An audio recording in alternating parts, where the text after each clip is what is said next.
Okay, we'll go ahead and get started. All right, we'll go ahead and get started. Thanks everyone for attending.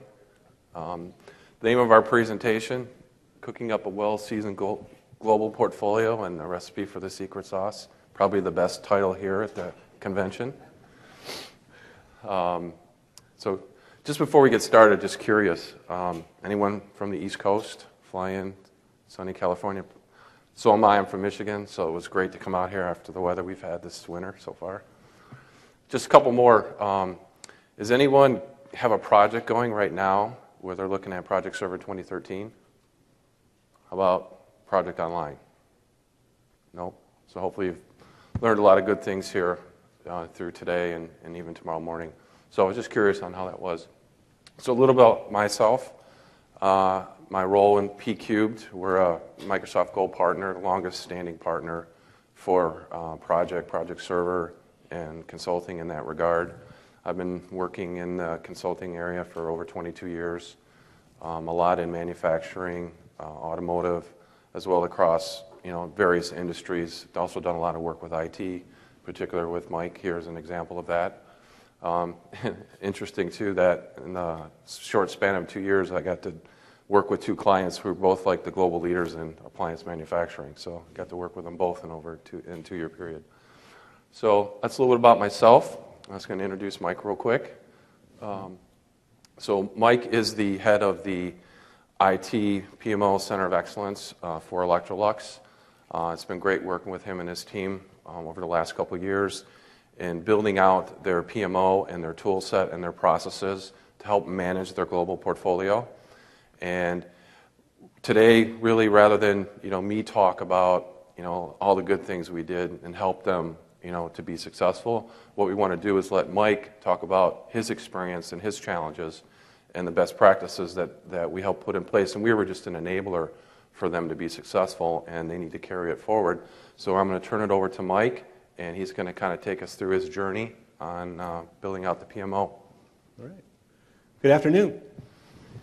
Before I get started, who here speaks English as a second language? Is there anybody here who is a second language? How about who works for a multinational corporation? So 2, 3, 4, quite a few. All right, great. I think that'll have, what we'll talk about today will be something hopefully you'll find of value. This slide right here, one of my first trips to Sweden, which is the headquarters for Electrolux, after traveling 15, 16 hours, coming into the Marriott in Kungsholmen. I get to the front desk, and the clerk there, she says, "Hey," okay. What I found out later she was saying in Swedish was "Hey," which really means hi or hello. So that's just like a small example as we talk about what we do in deploying a global project, is that while you are communicating, and you're probably communicating somewhat accurately, there are differences. And those differences can impact what you do, and they impact the way in which you approach a project, especially a global project where you're dealing with multiple cultures, languages, and geographies. So a little bit about Electrolux. What does everybody usually think of when you hear the name Electrolux? Yes, in the U.S. That's what most people think about. Actually, Electrolux is the second largest appliance maker in the world. We're a very large company. We've been in business since the early 1900s and have grown through acquisition and organically as well. The brands that we have are quite a few, varied across the globe. Some of you from Europe will recognize some of the brands, and Electrolux is a well-known brand there. There are some legacy brands from the U.S., such as Gibson and Kelvinator, which are pretty much have been retired now. And then the Electrolux and Frigidaire brands in major appliances. We also make whole house air conditioning or vacuum systems. We do professional products, and we do products for commercial.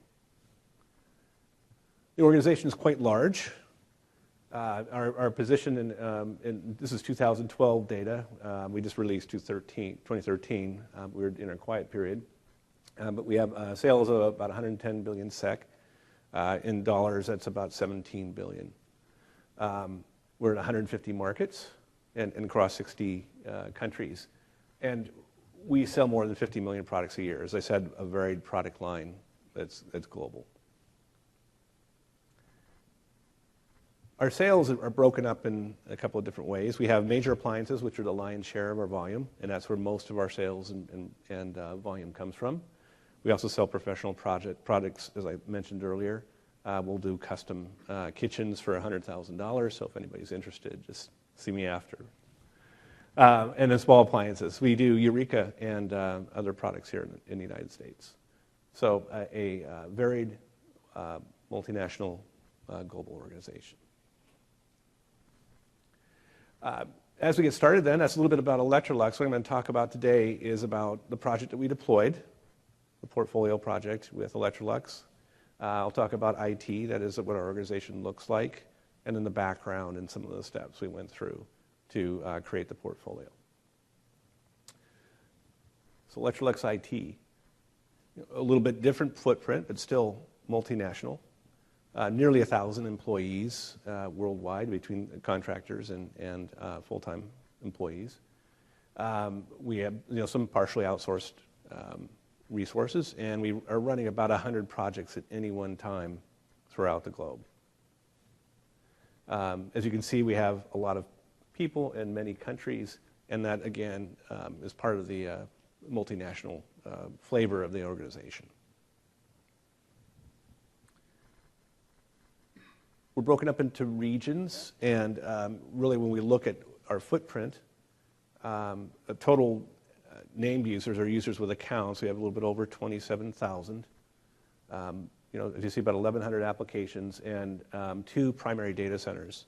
One is in Pordenone, Italy, and that's actually where our project server is hosted, and then in Charlotte, North Carolina. The Charlotte branch actually supports our Asia Pacific group, some of the applications in Brazil, and then we support the rest in Pordenone.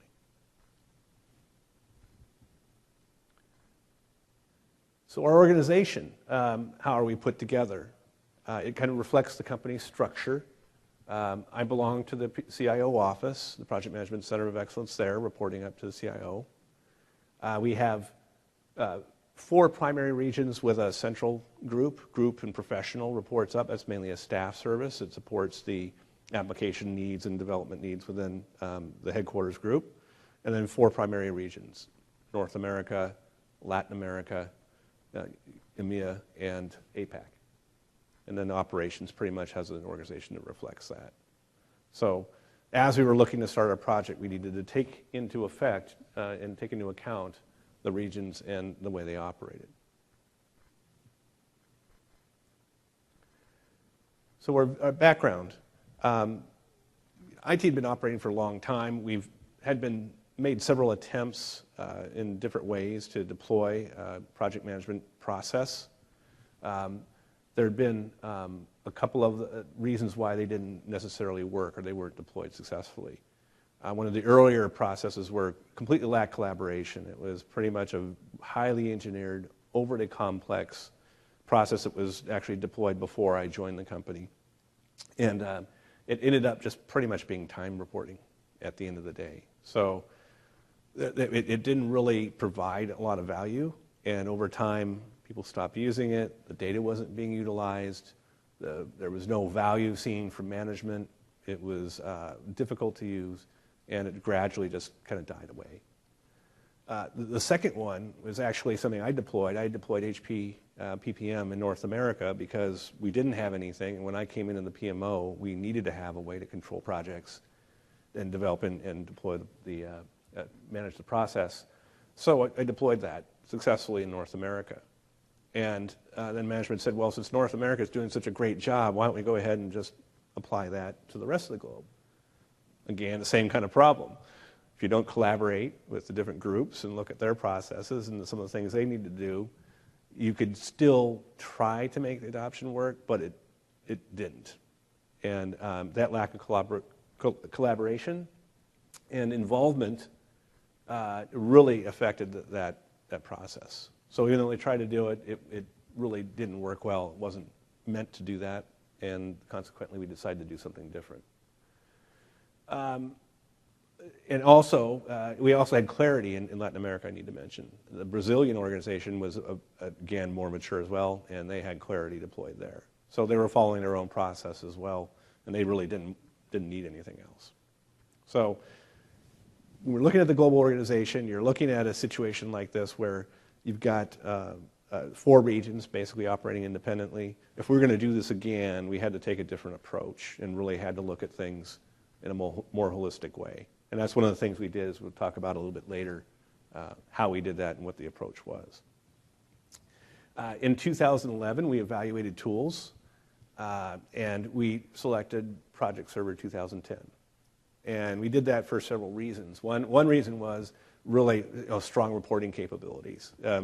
It's surprising that some tools out there, where they do a really good job of portfolio management and process, they do a terrible job at exposing the data for reporting. So that was one really key factor in our decision-making process. The other one was managing resources. Some tools have a disconnected process, and it didn't allow the linking of either doing bottom-up or doing direct linking to work plans with projects. So Project Server also provides that. And there were other features, plus the project sites, the integration with SharePoint, a lot of things that we were doing on the side with other project management. A lot of people were just using SharePoint to store their documents. And again, those were sitting on the side outside of the project tools that we were using. So a lot of good reasons to do that. And we ended up launching Project Pharos in January 2012. Yes, question? No. And as a matter of fact, I will get to that in a moment and a few slides down. But I will say that English is the official language of Electrolux. But as I think, and I've never really looked at the data, but about 80% of the company probably has English as a second language. So even though we have it official, and even though everything is supposed to be that way, and for the most part it is in some regions, in other regions it's not. I'll touch on that in more depth here in a moment. So the Project Pharos, one of our history buffs picked that name.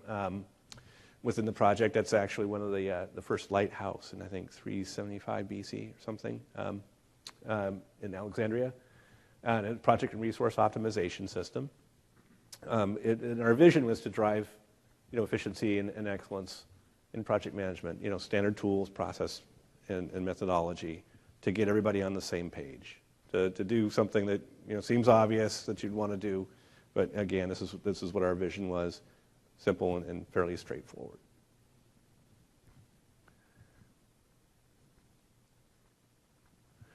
Our strategy, again, we've had some failures. We had some challenges going forward. So what do you want to do to try to address that? One of the things we did is went through a process of assessing the organization, and that was involving surveying stakeholders and assessing our level of maturity. Looking at current state and state and identifying gaps. And then once we did that, we could develop the requirements, the approach that we wanted to take, develop a roadmap, go through the process of implementing the tool and the processes, and then go through a continuous improvement cycle. And that's the approach that we would do, where we were looking to evolve the maturity of the program over time. And also, it was important for us knowing where we can come from to be as simple as possible, not to overcomplicate it, try to keep very focused, maintain simplicity where we could, avoid customization, and try to drive the deployment in a straightforward way. And Dan was going to talk a little bit about that assessment and what we did and what came out of it. Sure. Thanks, Mike. So I want to highlight, there was a statement on one of the last slide about building capability.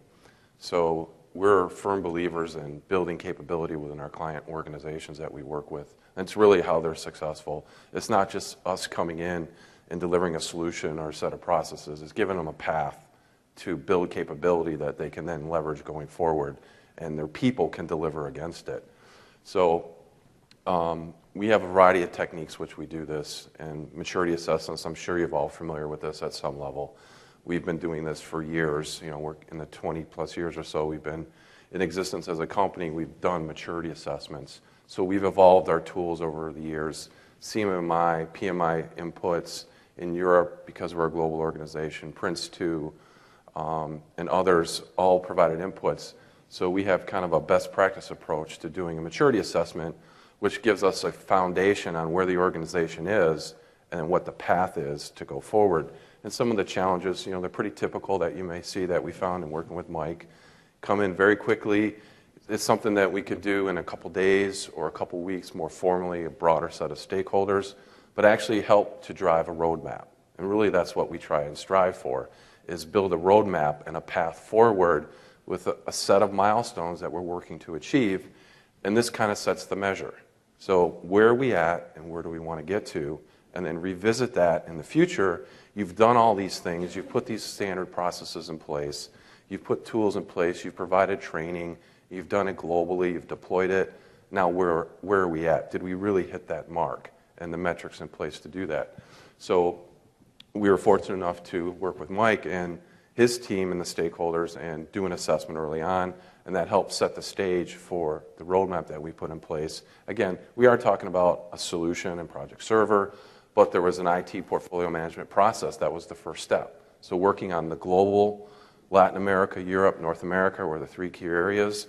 There were 3 different versions of a portfolio management process, bringing them all together and build that into the roadmap, which on the next slide just highlights this.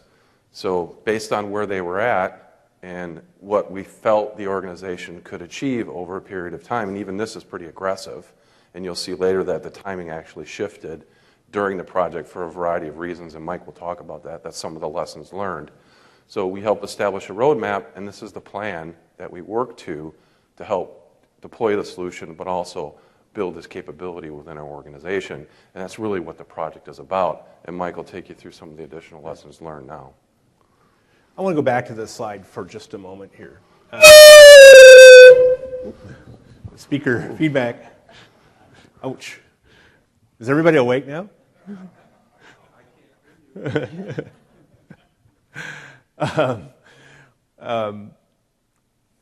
In the assessment that we had done, the PQ did, you have some preconceptions. Sometimes you think, well, organization's going to end up in a couple of different ways. You think you really know how mature the group is, and you have some preconceptions as far as who's mature and who's not. And for the most part, we found that to be true. But when you're looking at the capability levels, the one thing we found in Europe, in the IT organization there, was that they're very functional. Where most PMO, project management offices, you're dealing with a matrix approach. And so one of the challenges that we had, it actually became more apparent as we were going forward, was the change, moving from functional to matrix, was going to be a real challenge. That was the one organization that was quite different from the other 3 in the traditional project management practice of bringing resources in and having a project manager own the approach. So it was something that really wasn't apparent even from the evaluation.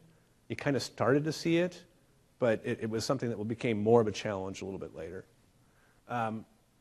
And the inconsistent organizational structure and roles. One of the things we had to do is start to define those kind of over again and make them so they could approach all regions.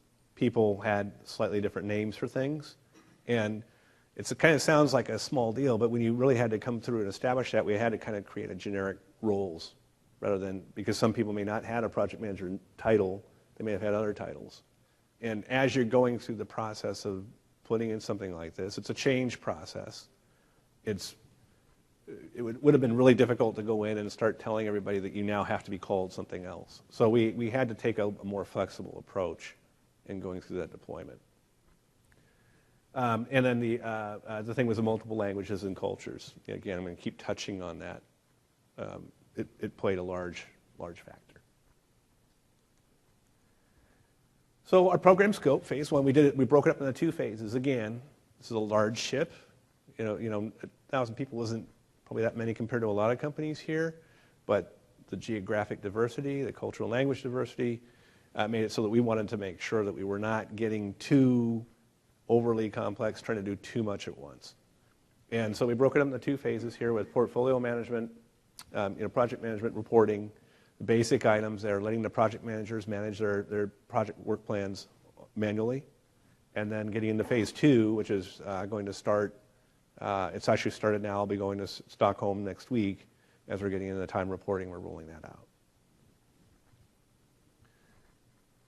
And our results, again, looking at what we were targeting, what we were trying to do for the organization, being, I think, somewhat, trying not to get too ambitious, having all regions get the data all in one place. Really, if you looked at that, sometimes it sounds like a small thing, but if you're going to get every bit part of the organization, running all the projects, putting everything in the same consistent process in one location to get that full visibility. Phase governance for all projects, the training and getting them doing everything the same way. So one place, same sheet of music, singing together, all being consistent, so that we could actually at the end being able to take people from one region to another and have really no difference in the way they were operating. The executives using that as well. Again, with each region operating differently, they had different ways in which they went through project approval governance, looking at the pipelines, identifying what projects they would do and how they would do it. So we were introducing new change there as well, as far as what the executives would be doing and how they would interact. Again, difference, trying to keep it not too ambitious, but just implementing the process and bringing them through it. And then again, performance and metrics. Everybody was reporting in every different way. One of the things the evaluation came out with was we were spending a tremendous amount of time regurgitating data, manually utilizing it, putting it into PowerPoints, doing a lot of things. So there was an opportunity there for savings. So the project. This is what the team looked like. We had several different countries represented, and we brought in quite a few different languages. Dan and I were running the project team along with my manager, the governance head, and we had everybody that we could reasonably be represented. The one thing that's really important Electrolux teaches when you're doing leadership roles internationally is to meet face-to-face as much as you can, and at least at the beginning. Within those processes of communicating, if you don't form that relationship and you don't have that, it's going to be much more difficult going forward. So I brought everybody into Charlotte for 2 weeks when we kicked the project off to do that, to form and storm and get to know each other and have that relationship. As we've been doing the rollout, one of the things is there's other people I wasn't able to do that with as we extended the process. There's a guy named Wolfgang Dvorak out of Germany. We've never had a chance to meet. And our relationship and our communication was much more difficult as we've been going through the deployment because we didn't have that. Now we have a great relationship. I still haven't met him. It just took probably 3 months to get to the point where we had the trust, we could communicate, we understood each other, and we can go ahead and get some of the things done that he needed. So it's very, very important to do that and to get that done, and that'll help your project function better. The other thing is that with some of the languages, again, and I'll talk a little bit later about that as far as making sure that you could understand each other. Some people don't speak English as well as others, and we'll touch on that in a moment, but that was important. So, layered approach. That core team is the first box. We went through that process of putting everybody together and getting through our primary requirements gathering, so to speak, taking a look at all the different portfolio processes, coming into a consensus on what we would do and how we would put them together, and getting the deliverables and the roadmap. As we got into the later phases, as we utilized an extended team. So while you were having that representation coming in, we needed to reach out to more people to have them involved and to validate the requirements. And then, of course, steering. The executives would be reviewing all the key milestones, signing off on each of the stages. Really basic stuff from typical stuff that you would do in a project.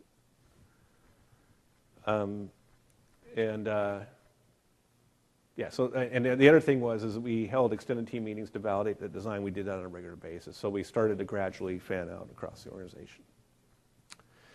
And what we came up with was this, which Dan's going to talk about, the portfolio process. Yeah, just real quick. So I mentioned this earlier, and Mike talked about, all the people, different countries all over the world involved, in particular Europe, North America, Latin America. And they really there were 3 versions of their portfolio management process and a bunch of different roles, some of them similar. So really, we spent a great deal of time at the beginning, building those relationships with those different people in those different regions. And it all focused around the portfolio management process. And there was quite a lot of emotion around it because each of the regions had a different way of applying it, and they were very passionate about the work they had done in the past to develop their process. And here we come in, and we want to change it all, but we're not really changing it, we're trying to standardize on it. So what we came up with is we started out with a portfolio management lifecycle, kind of an end-to-end process, and then when we get down to the IT execution side, this is where the projects can fall out based on their complexity, and they could take on their own life cycle. So you have the portfolio governance and then the project execution. So we just mapped those out across all the regions and then built our templates, built our standards around this overall governance process. Standard roles, got everyone to buy into it, and then that's what we went and executed, and then we built the solution around it. So we really did, like I said, we did the assessment, we built a roadmap, focused on the process first, and then added the solution in later. And as Mike already said, there were elements of the solution that were already there, and now we're just bringing the whole organization together under one common way of operating, and nearly that was the project that we are still executing today.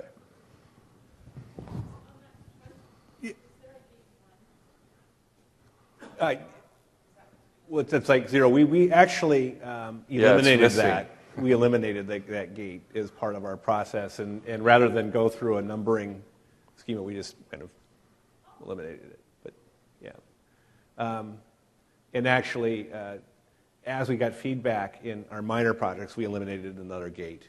As we were taking feedback, I'll mention it later, but I hold monthly continuous feedback meetings with PMOs, where we can look at how things are working operationally, and if there's issues coming up where something's just really not working there, it didn't make sense. We thought it made wonderful sense. Perfect. It was the perfect process, and it really wasn't.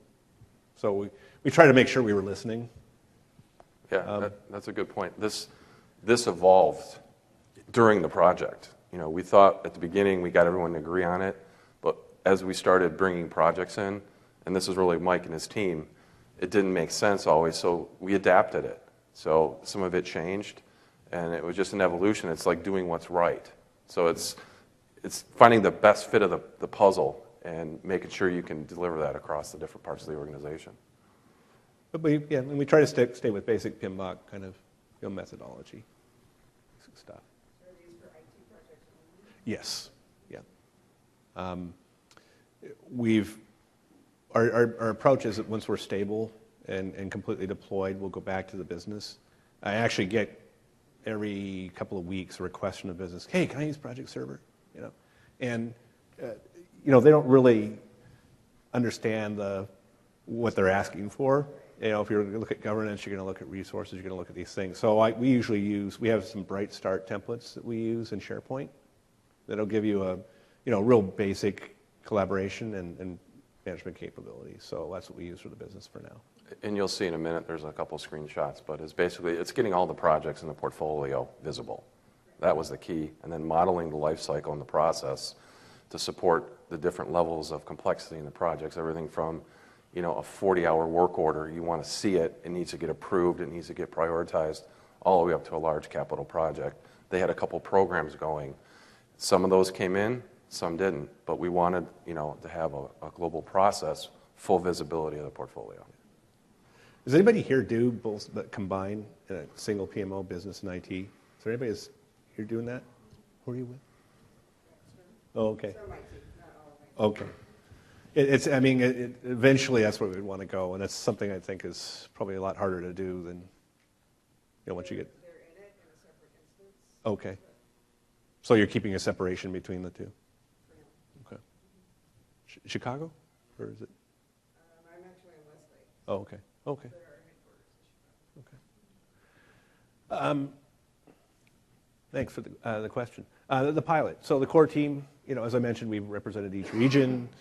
We had the heads of the PMO as being those primary stakeholders that were driving the requirements and going through it. So again, this isn't getting to the global aspects as much yet, but we tried to hit everybody that would be involved, who would be part of the deployment. We trained everyone. We had each participant managing a subset of their work. So we ran like a 2-month pilot to exercise the system, to ensure that it was functionally working for them. It made sense for everybody running a project. And that was it validated what we'd done. It was difficult to do. One of the things when you're doing a pilot like that is to really get people that are dedicated to do it. That was probably one of the more difficult things, actually, which I kind of underestimated when we started. And then we took a go decision at the end of the pilot. So what we ended up with is all of our projects in the portfolio visible for the first time in a consistent way. We use Nintex for the workflow, which we're managing for the workflow within project. And again, this presentation wasn't meant to get into a lot of the details on our deployment, but it's provided us with the visibility that we never had. And now we can actually have rational discussions with the business on the requests that they have with benefits-based approach. So we have benefits, we have estimates of cost and time, and we can have that conversation. So again, this is something that was a big step. And it actually is quite simple on the surface in a practical way. And some of the things we talked about with reporting, all of our monthly CIO reports now come out of the system. This is a pipeline. This is a value chain deployment we use. We use that to group the projects. This is in Kroner. And we're looking at cost. This is a cost basis in this particular view. But again, we were able to reduce the monthly reporting by about 75% just by getting people to use the data and pull it out in a system in a consistent way. So real big change for the organization in that way. So global factors. I'm going to shift gears a little bit here and then talk. Some of the questions have been about what we did globally and how we approached it. I touched on the language and I touched on the other things. And what I call it was TLC, timing, language, and culture. And those of you who are in a global company, some of these might seem familiar. Sometimes they seem kind of obvious, sometimes they weren't. And the concept of urgency would vary by region and the way people address things. Very early on, I was my speed, what I was used to driving through in North America, when I managed the PMO, and the way the pace that we ran was faster than the other organization. So I had to slow it down a little bit, and part of that was probably the way they deployed resources with a lot of other things, but the concept of pace, of quickness, of urgency was a little bit different. It wasn't that people didn't care, it was just they were used to a little bit different pace. And so you really need to make sure you clarify those expectations around timing and just what you're expecting, how soon you're expecting updates, what other factors may be involved, and how soon you want your people to come back to you. And then the basic stuff, time zones. Somebody's sleeping all the time in Electrolux. We got the guys in Asia Pacific, the people in Singapore or in Australia. What we would do is we would start at 7 a.m. on some days to be able to get those guys in at the end of their day to have a morning status meeting. The Europeans would be 6 hours ahead. They're in CET, so we were always 6 hours off there. We'd usually work in the morning on the project stuff, and then I'd have the second half of the day to take care of some of the other activity. So that was something that was you just had to be aware of. When we talked about the beginning, having those face-to-face meetings and travel, I mean, like I said, I'm going to Sweden on Sunday. That's going to be 15, 16 hours of travel. Not only is it expensive, you can't do that all the time. And we couldn't have that project team come together on a regular basis to be in the same room, to work together. We got together at different locations at times, but not all of us at the same time after the kickoff. And that also means that you're going to be doing, which I didn't speak to up here, but you're going to be doing a lot of remote management. You're going to be doing a lot of WebExes. You're going to be doing a lot of things on the phone or video. And you didn't really need to account for that again with timing. And so that means also the pace is going to change. With that, again, you can't move as fast. You're going to because you have to include all regions, you're going to lose a day or two between the time zones and the way you're asking for things to be turned around. So when you plan that out, you have to look at that. If Asia Pacific's a day ahead, that means you've got to move things back. So there's all kinds of things that you need to do. I actually ended up making a spreadsheet with time adjustments on it when we got the training, because I had people even in other time zones besides just Singapore. And it was just so much to keep track of. As I was looking at the universe that we were looking at of people we needed to train, it was important to not do that and put them in a position where they were going to decline or have to stay up really late. And then I might mention it here later, but we would stay late too, in some situations. So timing really can be a big deal. And if you're always being inconvenienced, you're not going to want to participate. So all those interpersonal things really came into play. Language. As I mentioned earlier, English is a second language for probably, I'll just guess, as I guess, about 80% of the company. It's the official language of Electrolux. All labels and all metadata is in English within the system, and that's the way we approached it. But there's other areas where we needed to make adjustments. And just because it's spoken well doesn't mean it's well understood. One of my people said, in Americans, or when English is the first language, you still might not get 10 to 20% of the communication. I was looking for a stat on second language. I was told it was around 60%, but there's a big reduction there. And people might not always acknowledge that they don't understand as well. Our Brazilian group tended to be quiet, and so I always had to engage them. I had to really talk to them a lot. Portuguese being their native language is a very different language, and they probably didn't get English instruction until later in life. And some of the European group people usually get it a little bit earlier. So you'll see that the levels of fluency would vary quite a bit, and that has an effect. So did you do your training material all in English, or did you do it in multiple languages? We did it all in English, and the Brazilian guys went ahead and translated because they were not going to be successful if they tried to do it. The level of fluency is just too low.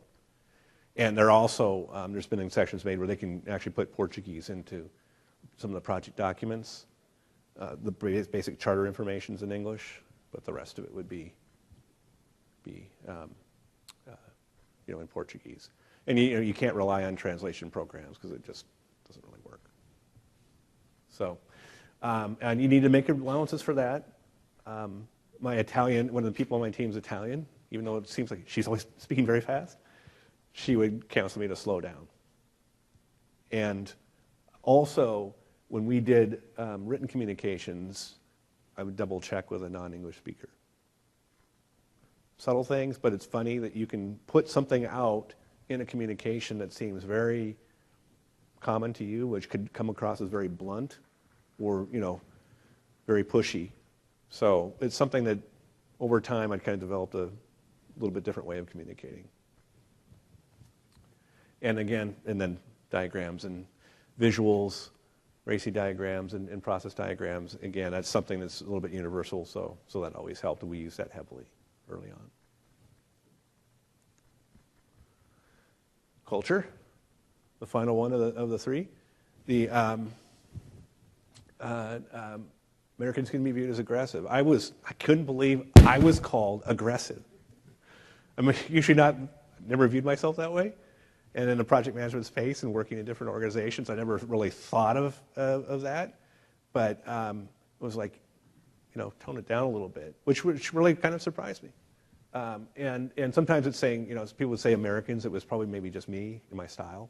But, that can be a point of view. Latins and some of the different organizations are very hierarchical. That is, when you're going through decision-making processes, you got to talk to the boss first. You don't want some of the staff people, the people who were involved, you kind of had to go through channels and chain of command, engage the people who are supervisors in certain countries. Vacations. Boy, I always ask for 6 weeks like my peers in Stockholm get. I would love to do that and get that kind of vacation time, but that's not part. We always operate on a local HR policy. So within Electrolux, local HR controls salary and vacation and all those kinds of things.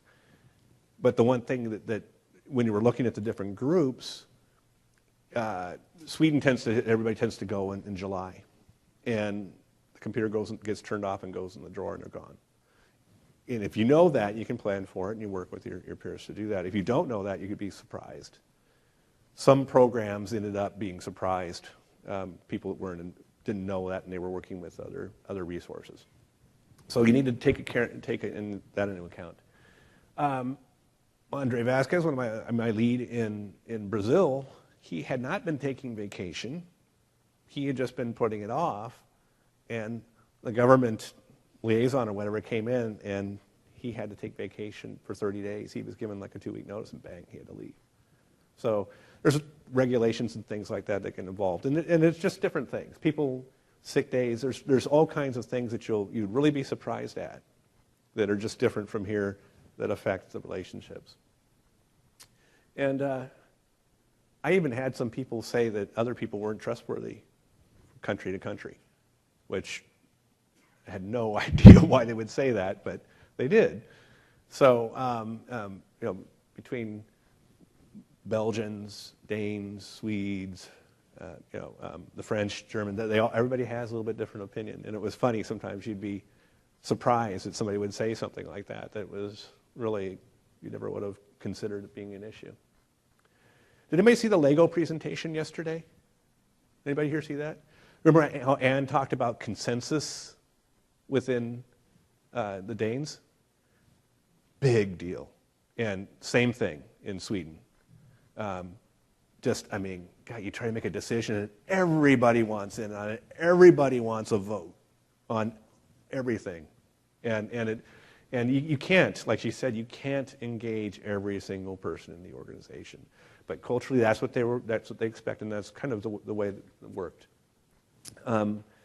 Prescriptive versus entrepreneurial, back channel relationships. A lot of them, I would end up learning to talk to people, just one-on-one.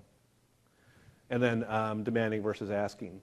The VP in North America, when we deployed, he just said, he got 60 days. And that's all he said, and everybody complied in 60 days. That was the way they ran things. You wouldn't dream of doing that in some of the other regions. It just wouldn't work.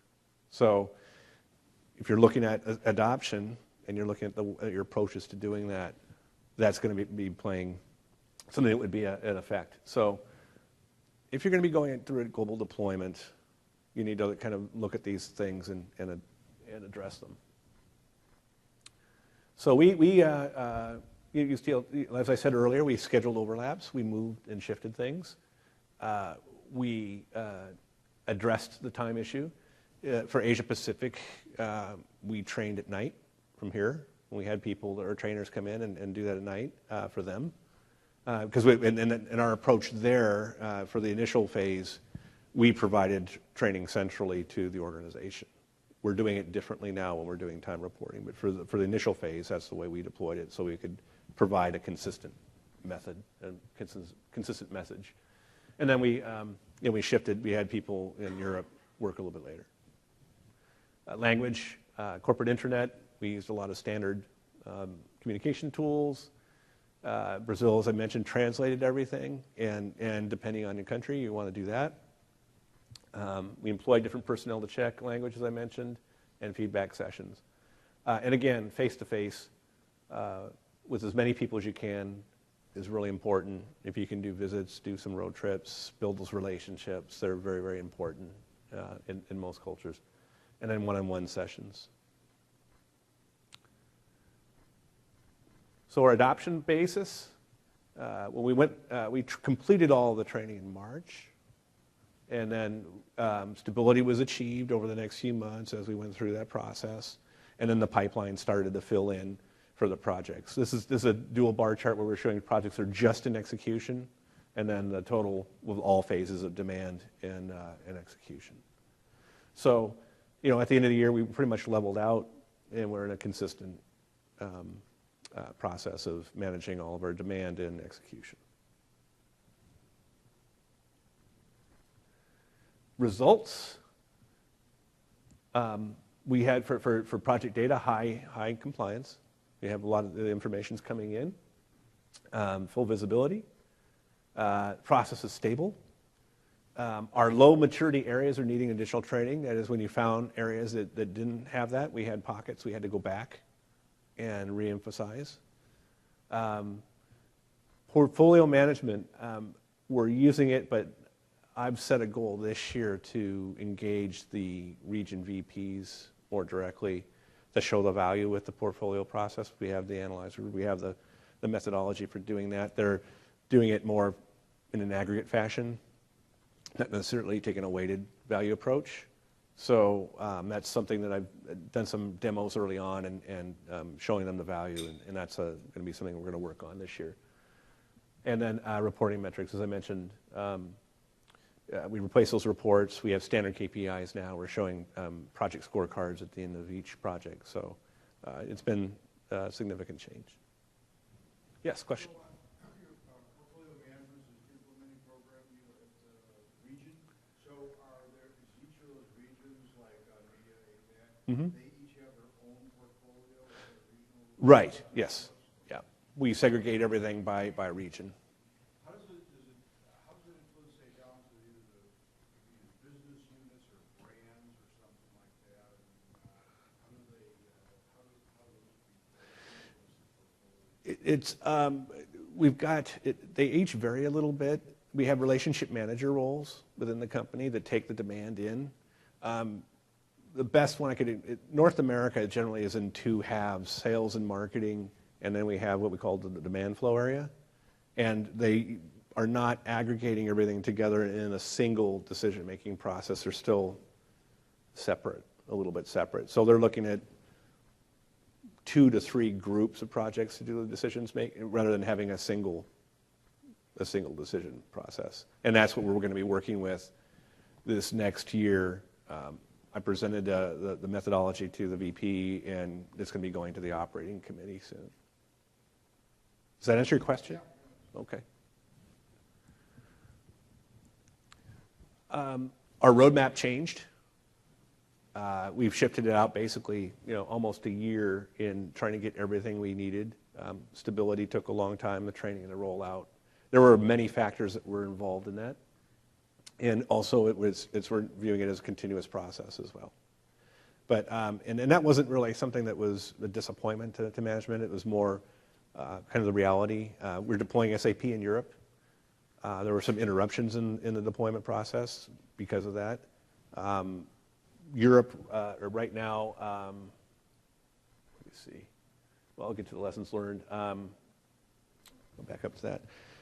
Our results here, there's a reorganization going on in Europe right now, and a downsizing due to significantly lower results than normal. North America has had 8% sales gain. We've doubled our profit.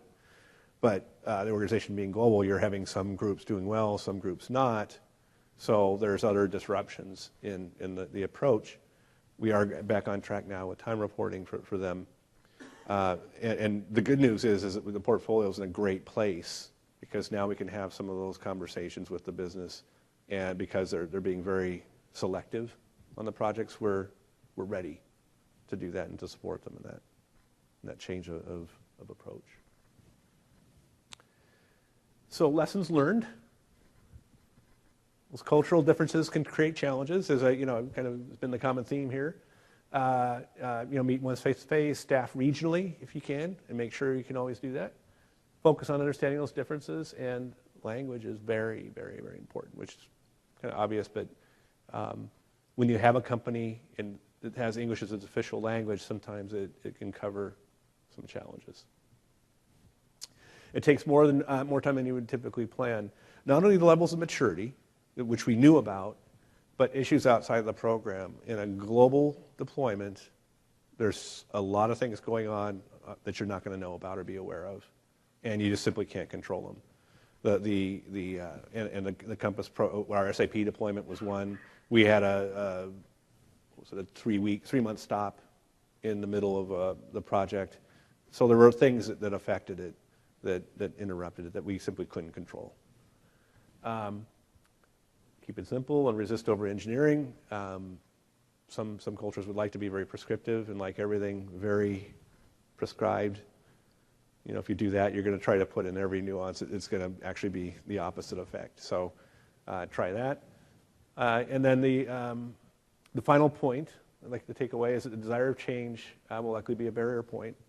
You know, if you're looking at the change models that are out there, you know, acceptance and desire and the other parts and knowledge and the rest, the change point is going to be desire. And what we found is in the situations where we had deployed and given responsibility to the regions, they did better. So one of the things we've done as we've adjusted for phase 2 is we've deployed training and we deployed ownership and schedule management and everything else for the next phase to the regions. And we're already seeing much better results. So with that, any questions? Yes.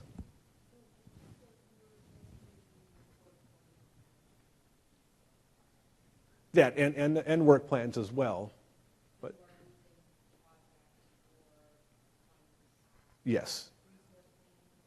We're doing, the project managers are managing the resources as local resources for the time being, so not enterprise resources until now. We're now deploying the enterprise resources this month, and where they'll start adding the actual enterprise resources to the work plans.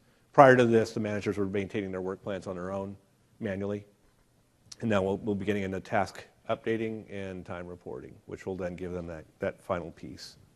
Once we get that stable, then we'll go, and we know that we have a baseline and we have consistency and stability in time reporting, which can be a challenge. Then we'll go to capacity management and actually trying to utilize capacity management. You'll still plan generally, but we're not going to go back and try to level resources at this point because it simply won't be stable or accurate enough to do that, in my opinion, and I think that's what we've seen. So is your resource breakdown structure globally, or is it regionally, the way you named it? Just make sure. Our RBS is regional, although there's nothing that's keeping anybody from going, you know, across globally. And one of the things this exposes to is when we do have global projects, you know, like an Active Directory restructure, then they've been run as programs now with regional branches within the programs, but we still need to probably do work there.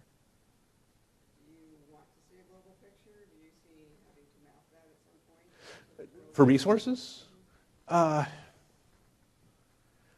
Well, it's all open, so we're not restricting it, so we can still see capacity, and we'll still be able to see availability globally. We're not putting any restrictions on right now. I don't think we will. I think we'll leave it wide open that way. You're going to be going to timesheets as well? Yeah. Timesheets, task updates, using the two single entry, and with the timesheet managers being the RBS manager, and then the project manager being the task approver and update, just standard methodology. Does that answer your question? Good. So it's within Europe too, is with the time constraints going on, they're very keen on really knowing where their time's going, because it's been, they're under real cost pressure right now. So if you can justify what you're doing and what the business is asking for, it's going to make it easier to defend your headcount. So, any other questions? No? Well, thank you very much. Appreciate your time.